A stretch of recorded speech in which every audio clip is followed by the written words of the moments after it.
उत्पन्ना एकादशी का मतलब है एकादशी का उद्गम। मार्गशीर्ष महीने के 11वें दिन भगवान विष्णु के शरीर से एक देवी उत्पन्न हुई थी।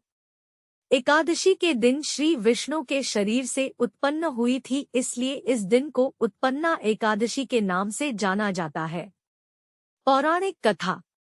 पद्म पुराण में धर्मराज युधिष्ठिर के द्वारा भगवान श्री कृष्ण से पुण्य में एकादशी तिथि की उत्पत्ति के विषय पर पूछे जाने पर उन्होंने बताया कि सत्ययुग में मुर नामक भयंकर दानव ने देवराज इंद्र को पराजित करके जब स्वर्ग पर अपना आधिपत्य जमा लिया, तब सब देवता महादेव जी के पास पहुँचे।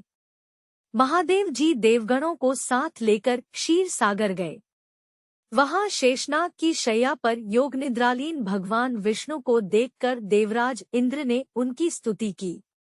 देवताओं सहित सभी ने श्री विष्णु जी से दैत्य के अत्याचारों से मुक्त होने के लिए विनती की।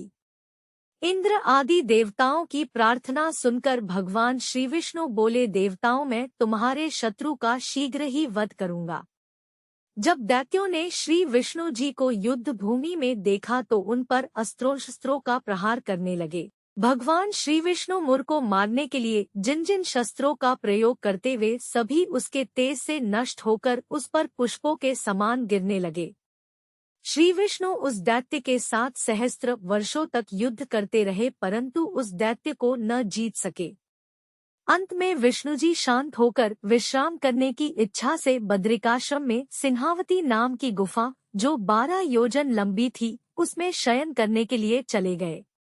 श्री विष्णु जी सिंहावती गुफा में निद्रालीन हो गए।